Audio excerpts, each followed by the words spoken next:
your ability to attend to unforeseen needs, not even the ones that are calculated, that are planned, the ones that you did not even plan, unforeseen circumstances. If you don't have the capacity to handle those things, it is a problem you're creating for yourself as a man, rushing to want to go and get married. For instance, your wife wakes up and she's terribly sick. Nobody calculates sickness. You can calculate house rent, you can plan house rent, you can plan children's school fees, you can plan feeding. Can you plan sickness? You just wake up in the morning and then you need to rush your child to the hospital. You need to rush your wife to the hospital, and you're talking about probably 100,000.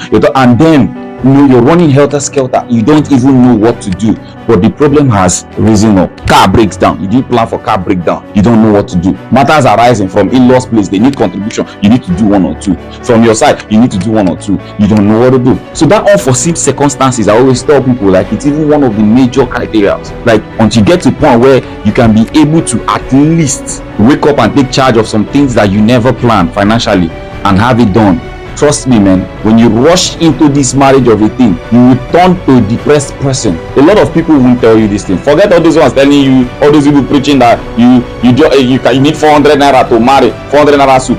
I always say this: what it took people to get married in those days cannot stand a home now. The mentality, the economy, then when house was 200 naira, people they pay, How much was a cup of rice then? How much was school fees? Literally, my secondary school fees, then I bumped into it and I saw that I was paying 5,000 when I was in GS1. In 5,000 is the school fees now, born 20 children. Do you understand my point? So it's literally beyond what, we are saying. You need to understand that it takes a whole lot. You just wake up, those things that you are not seeing are more expensive than the things you see. Those problems you did not plan are more expensive than the problems we planned. To be a man is not a day's job. Let's forget about the threat of everything that's happening now. Yes, they did not lie, but that they got married without anything. Some moved from one room to big.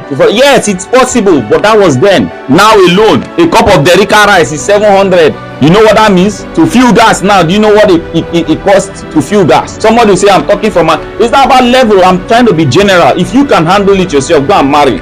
But there are a lot of men that cannot handle it. And now when you're asking a woman, what will you bring to the table? It's a fight because they see like a stupid question.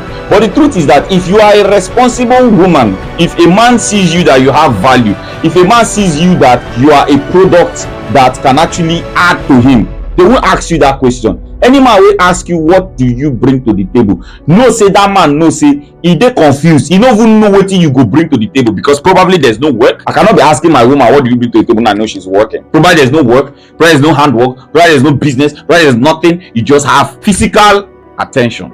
And then they ask you, what do you bring to the table? You start sparking. That's why you spark, because someone is reminding you that you don't have anything to really add. It's not easy on men. That's why I decided that this is not the normal 1 minute content I usually do, or 30 seconds. I need to make you guys understand, and it's not filtered, it's unfiltered. So I need to really make you guys understand that it takes a whole lot for a man to be ready. It takes a whole lot, financially, mentally. There are a lot of things that it takes. So when a man is asking you, what would you bring to the table, he knows what he is saying. Me, I would never ask any woman what you bring to the table, because I can't be found around people who have nothing to offer.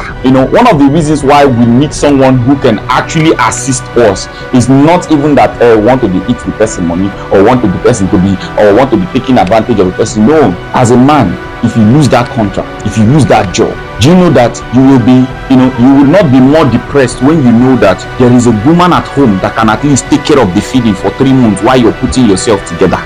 There's a woman at home that can at least say, baby, don't worry, let me pay the rent this year, okay? Focus on other things. There's a woman at home that can say, babe, the child school fees, I've sorted it out. Focus on the bigger things. Let me handle the smaller things. This is the essence of marriage. Don't be to call the play Ludo. Do you understand? Subscribe to my YouTube channel. Follow, tell your friends to follow, tell your friends to like, tell your friends to share. Thank you. Don't mention. I remain your boy, Fredo. Meet me on the next episode.